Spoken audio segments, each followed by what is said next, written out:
Gopi Jana Vallabha Giri Varadari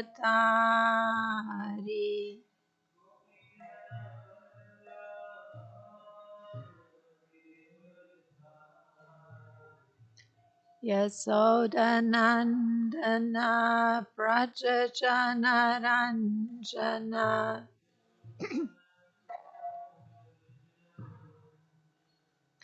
Yamunatira Vanachari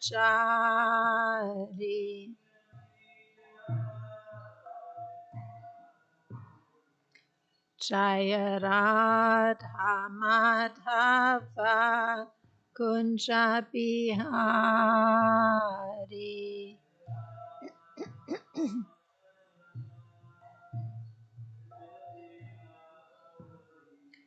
Gopi Jana Vallabha Giri Varadari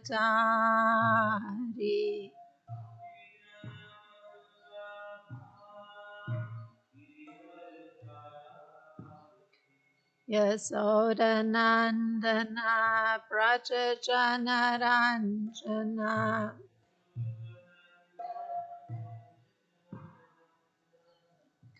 Yamunatira Vanachari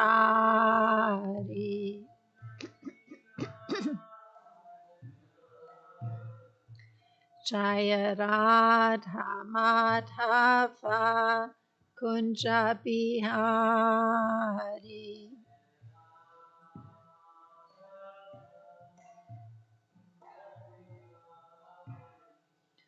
Gopi Jana Vallabha Giri Varadari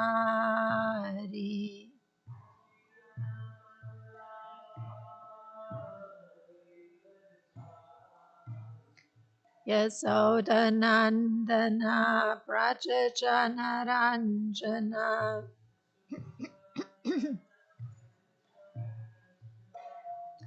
Yamunatira Vanachari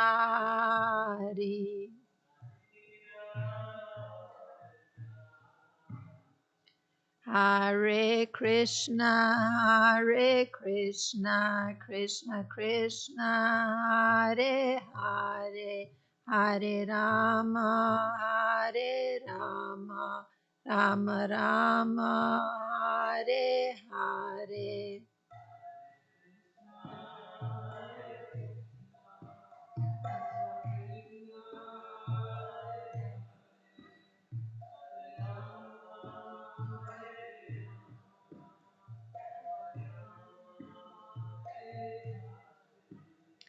Hare Krishna, Krishna Krishna, Hare Hare, Hare Rama, Rama Rama, Hare Hare.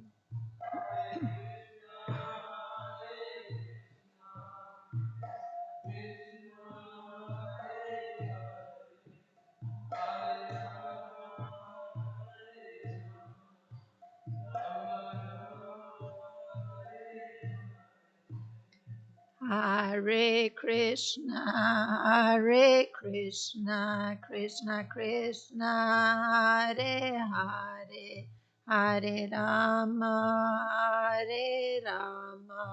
Rama Rama, Hare Hare.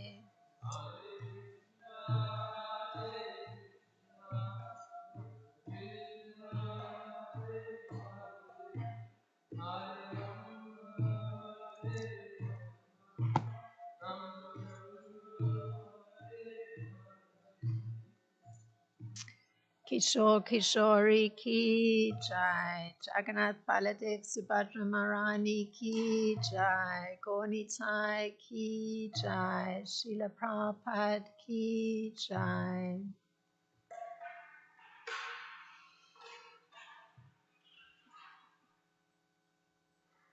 Om Namo Bhagavate Vasudevaya. Om Namo Bhagavate Vasudevaya.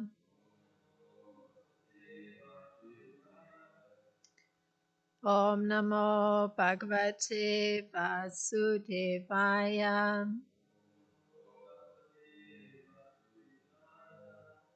So this morning we're reading from Canto 10, chapter 73, text 9 and text 10. So text 9. Nainam natanu suyamo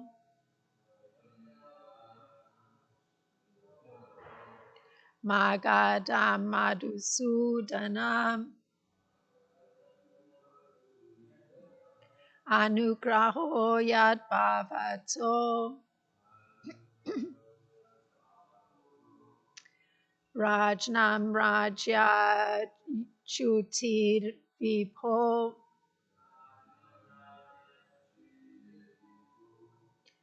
nainam natanu suyamo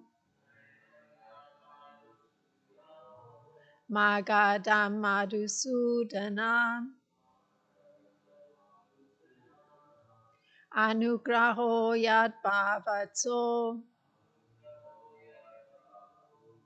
rajnam rajya chutir vipo nainam natanu suyamo magadam madhusudanam anugraho yad bhavato rajnam rajya chutir vipo. Please chant.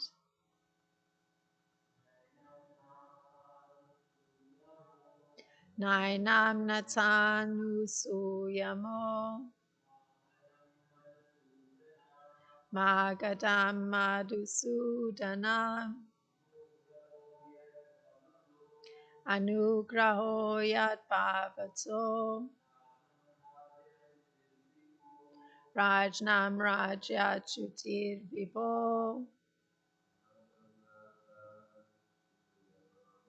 Nainam natanu suyamo magadam madhusudanam anugraho yad bhavato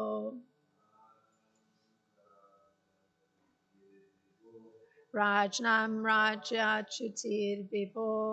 Thank you very much. The word for word translation by the disciples of Srila Prabhupada. Na, not. Enam, with this. Nata, her master. Anusuya Maha, do we find fault? Magadam, the king of Magadha. Madhusudana, O Krishna. Anugraha, mercy. Yat, since. Bhavata, your. Rajnam, of kings. Rajya, from their dominion. Chutihi, the falling. Vipo, O Almighty One. And the translation for text 9 is as follows, again by the disciples of Srila Prabhupada. O Master Madhusudana, we do not blame this king of Magadha, since it is actually by your mercy that kings fall from their royal position, O Almighty Lord. And the purport. It is significant that upon seeing Lord Krishna and thus becoming purified of their sins, the kings did not feel any mundane hatred or bitterness towards Jarasandha, who had imprisoned them. Simply by seeing Lord Krishna, the kings came to the position of Krishna consciousness and spoke these verses, which show deep spiritual wisdom. In text 10. Rajashmaryam madonadho nashreyo vindate nirpam Tvanmaya mohito nitya manyate sampado chalaha. And the translation for text 10. Infatuated with his opulence and ruling power, a king loses all self-restraint and cannot obtain his true welfare. Thus, bewildered by your illusory energy, he imagines his temporary assets to be permanent. The purport again by the disciples of Srila Prabhupada. The word unnada indicates that one who is intoxicated by false pride goes beyond the boundaries of proper behavior. Human life is meant to be governed by dharma, spiritual principles for gradual advancement to the perfection of Krishna consciousness. Blinded by wealth and power, however, a foolish person does not hesitate to act whimsically against the laws of nature and God. Unfortunately, this is now the situation in the prosperous Western countries. Om Gyana Timirandasya Gyananjana Shlakaya Chakshurimilitam Yena Tasmai Shri Gurave Namaha Shri Chaitanya Manopistam Stapitam Yena Bhutale Swam Rupakadamayam Dadati Swapadantikam Vandeham Shri Guru Shri Uta Padakamalam Shri Guru Vaishnavam Cha Shri Rupam Sagrajatam Sahagana Ragutam Vitam Sajivam Sadvaitam Savadutam Parijana Saitam Krishna Chaitanya Devam Shri Radha Krishna Padan Sahagana Lalita Shri Vishaka Vitamsha. Hey Krishna Karuna Sindhu Dina Bando Jagatpate Gopesha Gopika Kanta Radha Kanta Namostute Tapsa Kanchana Gorangi Radhe Vrindavaneshwari Vrishabhanu Sute Devi Pranamami Hari Priye Vanchakalpataribhyascha Kripa Sindhubhyevacha Patitanam Pavanebhyo Vaishnebhyo Namo Namaha. Nama Om Vishnu Padaya Krishna Pristaya Bhutale Srimata Roma Padaswami Iti Namine. Nama Om Vishnu Padaya Krishna Pristaya Bhutale Srimata Bhakti Vedanta Swami Iti Namine. Namaste Saraswati Deve Gauravani Pracharine Nirvishesha Sunyavadi Paschatya Deshatarine. Jai Shri Krishna Chaitanya Prabhu Nityananda Shri Advaita Gadadhar Shivasadi Gaura Bhakta Vrinda. Hare Krishna Krishna Krishna Hare Hare Hare Rama Rama Rama Hare Hare.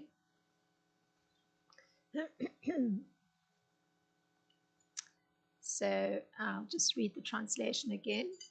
O Master Madhusudana, we do not blame this king of Magadha, since it is actually by your mercy that kings fall from their royal position, O Almighty Lord. And text 10, infatuated with his opulence and ruling power, a king loses all self-restraint and cannot obtain his true welfare. Thus, bewildered by your illusory energy, he imagines the temporary assets to be permanent. So, the kings are giving a reason for not blaming the king of Magadha, King Jarasandha, who had imprisoned them and who had kept them in a state of thirst and dishevelment. So the reason that they're giving is very much in accord with their earlier prayers to Lord Krishna. Their prayer much earlier had been, since your feet relieve the sorrow of those who surrender to them, please release us prisoners from the shackles of karma, manifest as the king of Magadha. Wielding alone the prowess of 10,000 maddened elephants, he has locked us up in his house, just as a lion captures sheep. So that was from the 70th chapter, the 29th verse. So their prayer had in fact been for Krishna to release them from the bondage of their karma. And they saw their karma as manifest in the form of King Jarasandha. So at this time, Lord Krishna is freeing the kings. So some time has elapsed, and they're expressing this that we're reading today is that time when they've been released and they're expressing themselves. And Srila Vishwanath Chakravarti Thakur, he phrases it this way, that the kings are saying this: we do not find fault with Jarasandha for usurping our kingdoms, because by this we have obtained your mercy. So the kings see themselves in a particular way. They see themselves as having been shackled by karma, manifested as King Jarasandha. And one can note how karma is defined by Lord Krishna, because they seen that that was their real way of being bound up. It wasn't so much King Jarasandha, but rather his action of imprisoning them brought to their attention the shackles of karma. So this is how Krishna defines karma: action pertaining to the development of the material bodies of the living entities is called karma, or fruitive activities. So that's Lord Krishna's definition of karma. It's some action that's going to further your material body, the whole cycle of passing from one body to another. And Srila Prabhupada explains, and that comes from Bhagavad Gita, the 8th chapter, the 3rd verse. And Srila Prabhupada explains, and this is very interesting because this is the direction that Srila Prabhupada takes Lord Krishna's definition of karma. And he explains that there may even be a Vedic sacrificial process where specific sacrifices are made by a living entity to obtain specific heavenly planets, and consequently, those planets are reached by the same living entity who's made those sacrifices. And when the merits of the sacrifice are exhausted, then the living entity descends to the earth in the form of rain. Then they take on the form of grains. And these grains are eaten by man. They're transformed into semen, which then, through impregnation of a woman, means that the living entity once again takes on the form of a human. So that's how Srila Prabhupada is expanding on this definition of karma.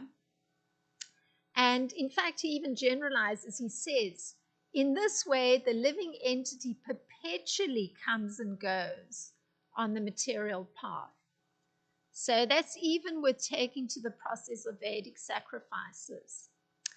Now, if we take a step back, one can consider too that karma is work according to one's position in the Varnashram system. So in Bhagavad Gita 3:14, Lord Krishna explains, all living beings subsist on food grains, which are produced from rains. Rains are produced by performance of yajna, sacrifice, and yajna is born of prescribed duties. So even taking a step back, even the kind of sacrifice one is performing, it's very much connected to the particular prescribed duties that one has within the Varnashram system. So that particular verse and statement of Lord Krishna, I'll read the Sanskrit. Anat bhavanti bhutani parjanyat anasambhava yagnat bhavati parijanyo yagna karma samudbhava. So for a Kshatriya, because we're looking at kings, their work is called Kshatram Karma Svabhava Jam. So they have a particular work or a particular karma. So, and each person in the Varnashram system does his work according to his capacity. So Srila Prabhupada, for instance, in a particular lecture on this verse of Lord Krishna's, he draws attention to ordinary life, where one sees that there's different classes of men. So, for instance, if one wants a wooden object to be repaired, recently I had that, so it was very relevant to me, a cabinet or a wooden bed, one calls a carpenter. So, different classes of persons, and they specialize in being able to perform a particular kind of work or activity. So since everyone depends, and this is going back to the whole sequence of how there's this perpetual movement of living entities, and how the performance of yagya is born of prescribed duties. So one's work is also karma. Now, everyone depends on the production of vegetation in the fields. And this production is dependent on rain. And such rain is controlled by the demigods, who are all servants of Lord Krishna. Then, if one's satisfying the Lord through sacrifice, because he's pleased by sacrifice, it's really, really an important particular part of one's duty. So Srila Prabhupada states that one who cannot perform these sacrifices will find himself in scarcity, for that's the law of nature. So actually, if you not performing, it may be a simple Vedic sacrifice to a particular demigod, or a sacrifice that's specifically to please Lord Krishna, who's heading the demigods. This condition of scarcity can result. So why I'm looking at all of this is connected to the kings. They were in a position where they actually had to go through a long period of time of having no proper foodstuffs or inadequate foodstuffs. So they had to experience scarcity.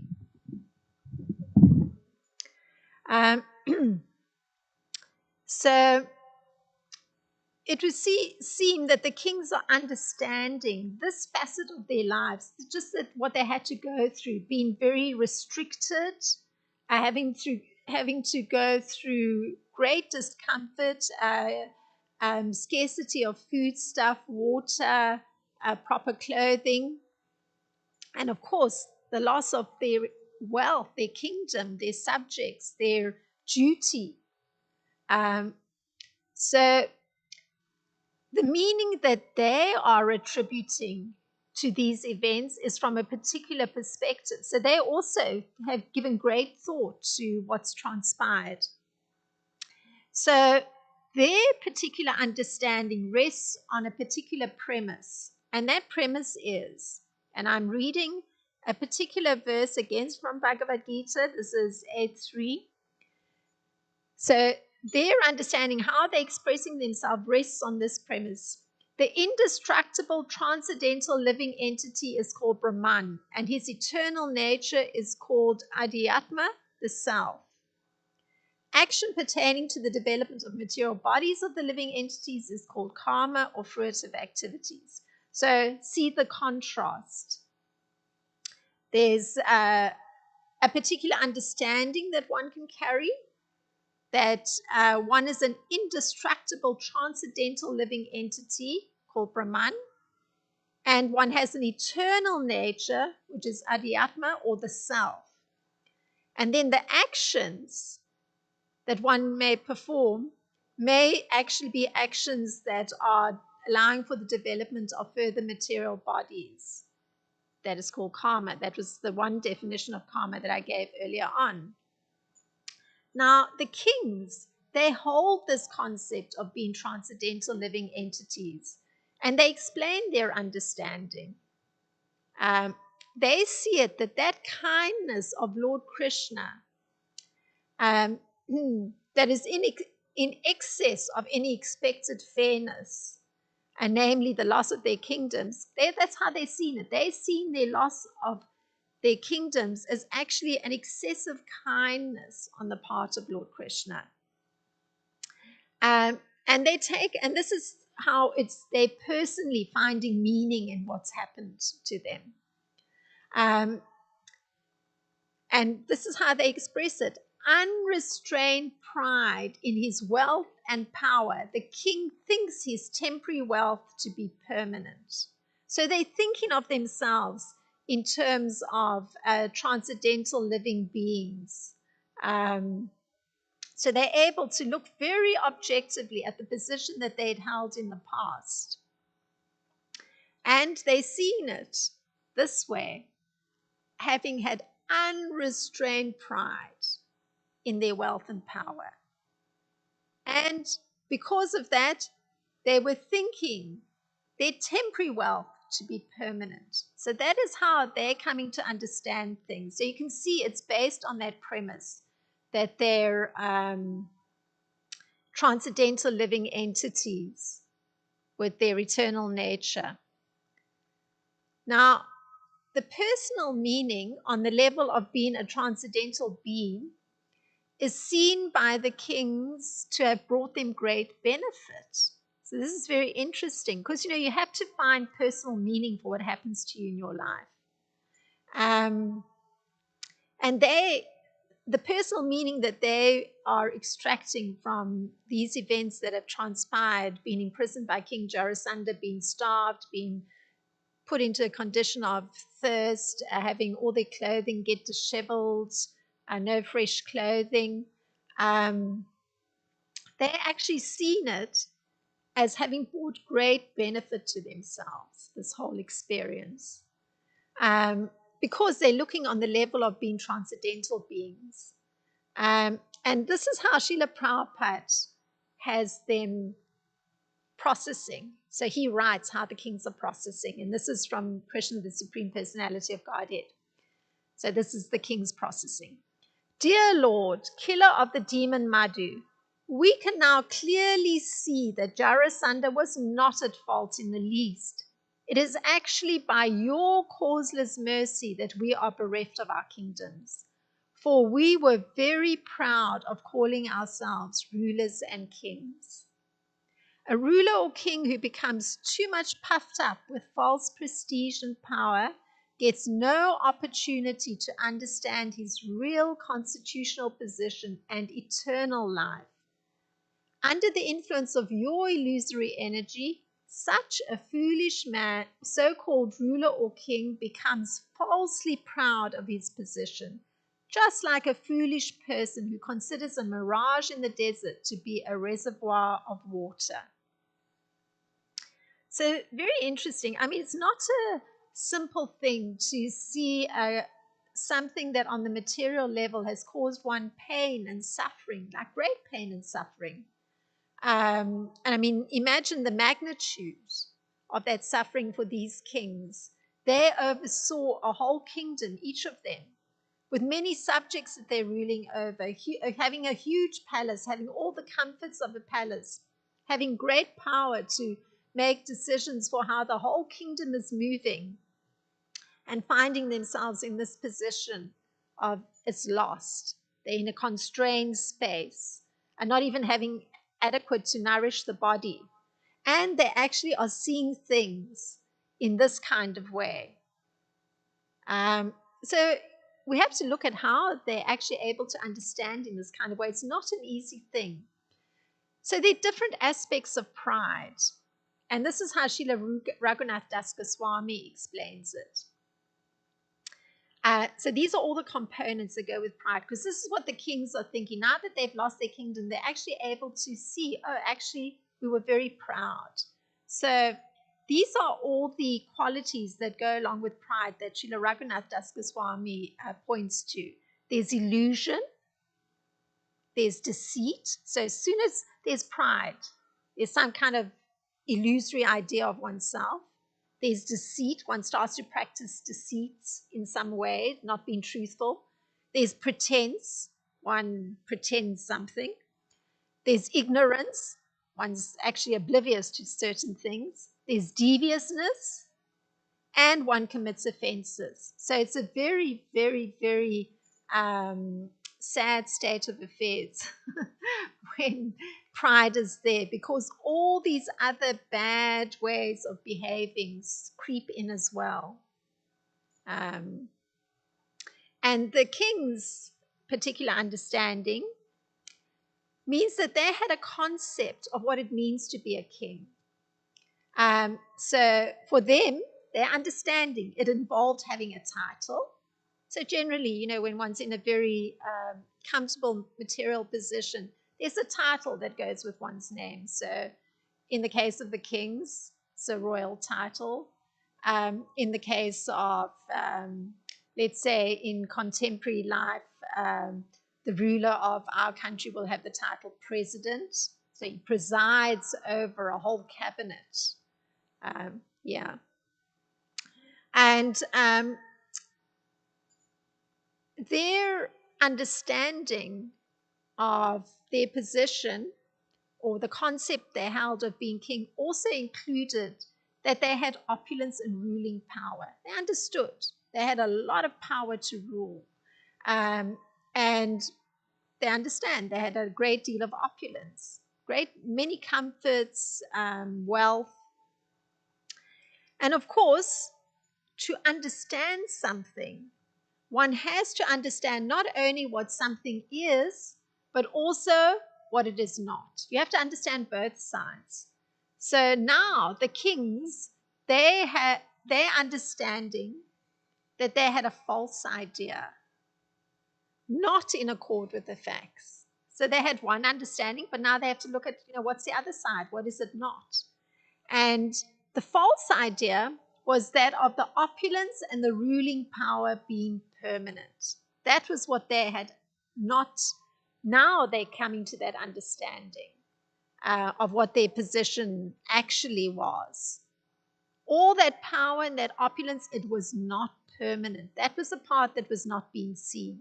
And Srila Raghunath Das Goswami, he explains that when there's service, because the kings had a devotional mood, when there's service to Radha and Krishna and it gets contaminated by any negative or unfavorable mood of practice, it becomes covered by maya or illusion. So very interesting.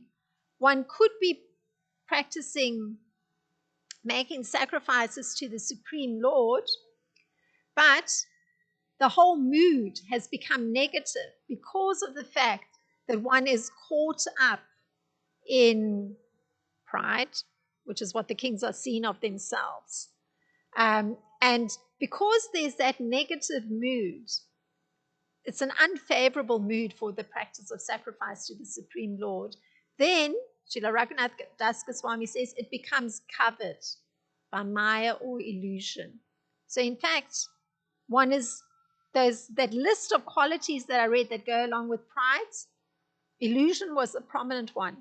One comes to be in a state of illusion. You have completely wrong idea of yourself, or you're missing something. And in the case of the kings, in their pride, they were thinking that their opulence and their ruling power is going to be forever, not thinking that there's a cutoff point. So they're acknowledging that they'd actually fallen into illusion. And this is very much corroborated by Srila Raghunath Das Goswami teaching of the different emotions that and practices and ways of acting that go along with becoming prideful, like getting into illusion, being deceitful, practicing pretense. So in effect, the kings are understanding that they had come under illusion due to their becoming infatuated with their opulence and ruling power. So they're understanding this. So this is a new understanding. Before it was just the understanding there's title, there's power, there's opulence. And now there's a new understanding. We became infatuated with that title, with that ruling power, with that opulence. So Srila Raghunath Das Goswami, he explains that these are obstacles in performing sacrifice to the Supreme Lord. And they have to be removed if you want to proceed on that path of making sacrifices to the Supreme Lord or practicing pure bhakti. So how do you remove these obstacles like the illusion that the kings are experiencing. And this is what Srila Raghunath Das Goswami says. Until one is freed from the false pride born of Varnashram Dharma, material accomplishments, and forgetfulness of one's spiritual identity, one will be in that illusion state. So it's very easy to understand from one perspective, to see what something is or appears to be, but then you also have to understand what it's not. And it's easy to not understand fully as long as one is wallowing in one's material accomplishments. One is getting pride in the work that one's performing according to where one fits into the Varnashram Dharma. And also, if one's forgetting one's spiritual identity, one's forgetting that very, very important fact that Lord Krishna has put as the premise upon which all one's understanding should rest, that one is the indestructible, transcendental living entity called Brahman, and that one's eternal nature is called Adhyatma, the self. One has to have that balancing the picture of what just is visible externally. Now, the personal meaning, let me see. The personal meaning on the level of being a transcendental living being is seen by the kings as having brought great benefit to them. And there's, sorry, I lost my place where my train of thought.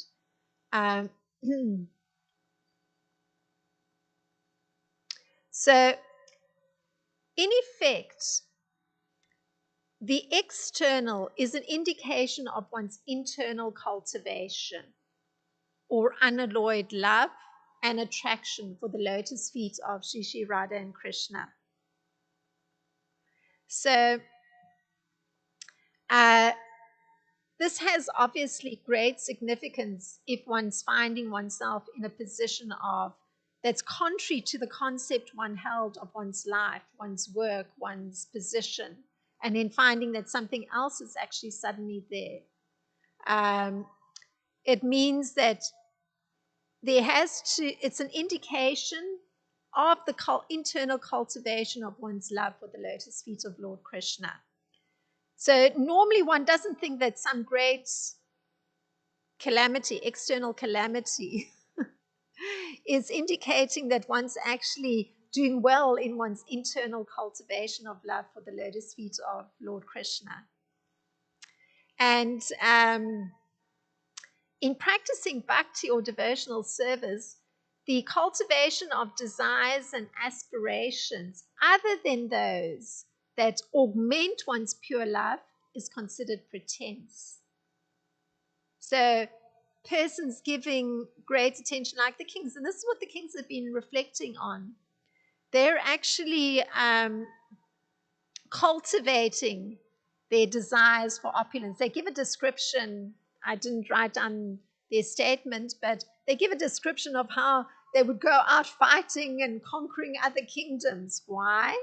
Because they're cultivating that desire for greater material opulence. And in actual fact, from the teachings of Srila Raghunath Das Goswami, when you're cultivating desires and aspirations other than those that are augmenting one's pure love for the lotus feet of Shri Shri Radha and Krishna, it's actually considered pretense. There's a kind of dishonesty because you're cultivating material aspirations versus the spiritual aspiration. And the kings are now voicing their self-realization or their true identification with their spiritual nature. So that's where the shift has happened. And Srila Raghunath Das Goswami states that this is the purest form of attachment. So when you find that persons are able to express something like the kings are expressing here, that they can see that this King Jarasandha had no fault whatsoever in putting them through this torture.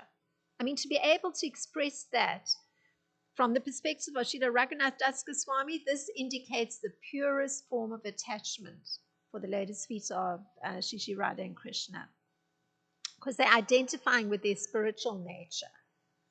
And this is his explanation. This is how he explains it. The living entity is original, and thus his constitutional position is as an eternal servant of Sri Krishna. It is only by the force of illusion and material conditioning that the soul develops attachment for transient material things. Because Lord Krishna is the soul of souls or super soul, only on the platform of pure devotion to the Supreme Lord can one be situated in and attached to one's real life. As much as one's attachment is concentrated in Krishna consciousness, to that degree, it is known as sublime attachment. So you notice there's a very key factor here. You know, what one is cultivating internally and what one is getting attached to. And that was the meditation of the kings. They used that situation that was so contrary to all the concepts they held of themselves as king with their ruling powers and opulence. They used that to actually turn inward and cultivate the desire for devotion to Lord Krishna. And so they were actually cultivating a different kind of attachment through that imprisonment. So this is what has emerged for them, and hence their new understanding. And Srila Raghunath Das Goswami also says that the point is one must anxiously strive to develop this kind of attachment to Lord Krishna and his devotional service. So you internally have to cultivate getting attached to those sacrifices one performs for Lord Krishna. So never becoming complacent in thinking. So this is what not to think, according to Srila Raghunath Das Swami. If luck favors me, it will automatically happen. You shouldn't be thinking like that. This is Srila Raghunath Das Swami. You have to actually cultivate getting attached to the sacrifices you perform for Lord Krishna. And on a different note, there are other qualities other than pride, illusion, deceit, such as honesty, frankness, integrity, kindness, openness, and warmth. And they are also necessary to cultivate in devotion. And in fact, they start to manifest when devotion is present. So you will see that quite advanced devotees, they display a kind of honesty and a deep integrity. They're always adhering to ethical principles, moral principles, transcendental principles, and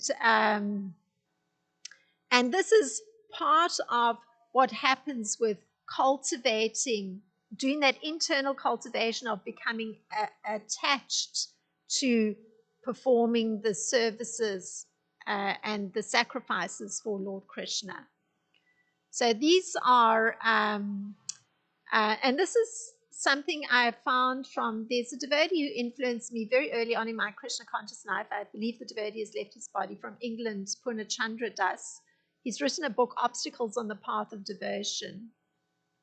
And these qualities he was listing as ones that are necessary to cultivate in devotion. So, and it becomes very apparent that when honesty isn't being cultivated, and this can be in devotees, because that internal cultivation of attachment to one's services isn't being focused on. Rather, the focus is on whatever one's other work may be, and perhaps the picture one has of oneself connected to that work. So it's a very fine balance, and but at least one should be aware. Now, the kings are certainly manifesting such openness. The fact that they can actually say what they say is extraordinary. There's an openness, a frankness in their statements to Lord Krishna. So we can see that they have utilized their time very well through this time of imprisonment. So focusing on such good qualities brings attention to be versus to have. So you see, that's the difference. So because the kings before spoke about what they have, and then it's shifted to, we understand that we were actually proud of and with great pride we fell into illusion. So it's rather they're thinking more what their being is, as opposed to we have position, we have power, we have great opulence. So that's the shift that happens. So that's something of the problem that the kings had run into. And these qualities are natural devotional qualities which emanate from the soul. And as one advances in bhakti, these very simple qualities of openness, warmth, honesty, frankness, integrity, kindness, they just naturally start to manifest because they're qualities of the soul. So that was painting a picture of where the kings have come up to and where we've come up to in our reading. So if there's any thought on this subject matter or any expansion, please feel free.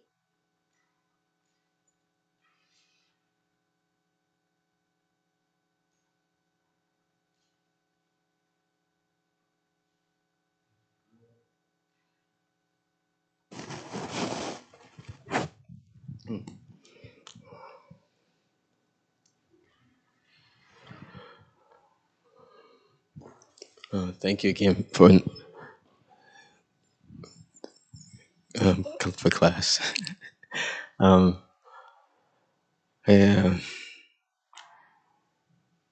trying to think of one question because I had a bunch of questions, but one was this was kind of like okay, loneliness. Okay, so what I'm thinking is how we say, okay, I have to just let it out because we say if we point a finger at someone, we got three pointing at us and one at the Lord. So it's almost like the kings are saying we can't fault Jarasandha because that's just one thing, but also in the Sri Upanishads where it says everything animate and inanimate is controlled and owned by the Lord, and then also we are here, we're servant of servant of servant, and not all these titles. So when you think you own something, rather than these are owned by the Lord and used for His service, that's out of not correct. And this is leading me to ask a question about loneliness. When a person feels lonely, it's almost like they feel like they deserve to not be lonely. So, could loneliness be a feature of pride? That's an interesting question. Seeing oneself as kind of a solitary living entity and not having the connection with others, and so being in a kind of mentality of being alone and experiencing loneliness. Yeah, like when the person feels like they want to be around people a lot, or they say they're alone, but they're feeling lonely, when maybe, um, I mean, ultimately, well, I'm not asking the question. I'm leaving. So actually, it's interesting. Purnachandra Prabhu was touching on that point that these qualities that he's listing are the ones that one can put a focus on. So qualities like being open, having warmth, showing integrity, um, being very frank. That these are qualities that coming from the soul, so as one's, having that attachment or cultivating attachment for one's sacrifices to Lord Krishna, then these qualities are manifesting, but you also have to be conscious of cultivating them. So naturally, they all sound like qualities that have to do with interacting with others, being open, being frank, being honest.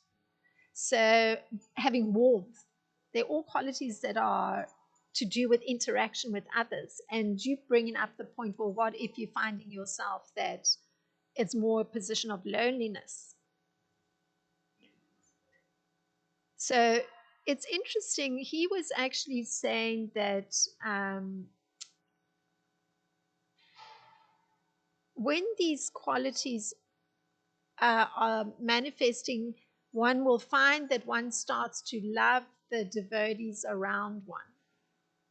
So if one's finding that one is not loving the devotees around one, it's just a sign. It's a sign. Because, then one may be feeling lonely or alone. And it's a sign just that one isn't yet manifesting that attachment and that love for Krishna, that attachment for the sacrifices one's making for Krishna. That's what it's a sign of. So this is his analysis, and I think it's a nice analysis because it's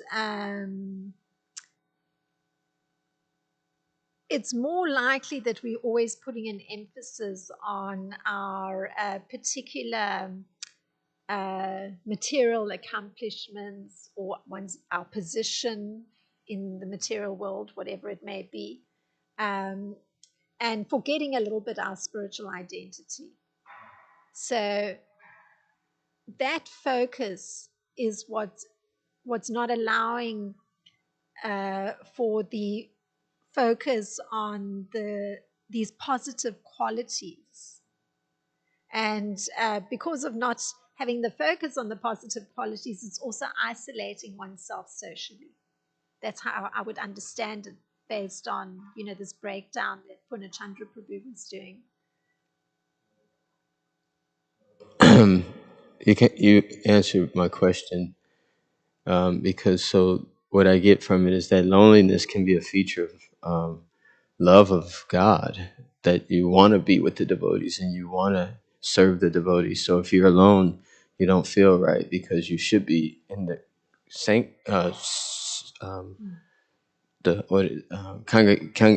congregational together with devotees. You should not just want to isolate yourself. So it could be, the loneliness could be a feature of a good thing, where pridelessness.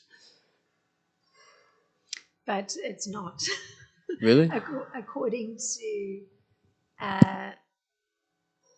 the breakdown, it still applies that, your point that, can't being alone be a good feature? Everybody has. Not can being alone be a good feature, but being not wanting to be alone. Oh, not wanting Yeah, to not be alone wanting is a be. good feature. Yes, that's right. It's part of cultivating these good qualities, because all these good qualities, if you really break them down, there's a social component. Being frank. Who are you going to be frank? Why are you going to be frank? Because you're connecting with someone, with people. Why are you going to be honest? You're connecting with someone. You're expressing something with honesty. So, yes, there has to be the interconnection with others. So you could say, if you're feeling alone, it's because that connection isn't happening. Yeah.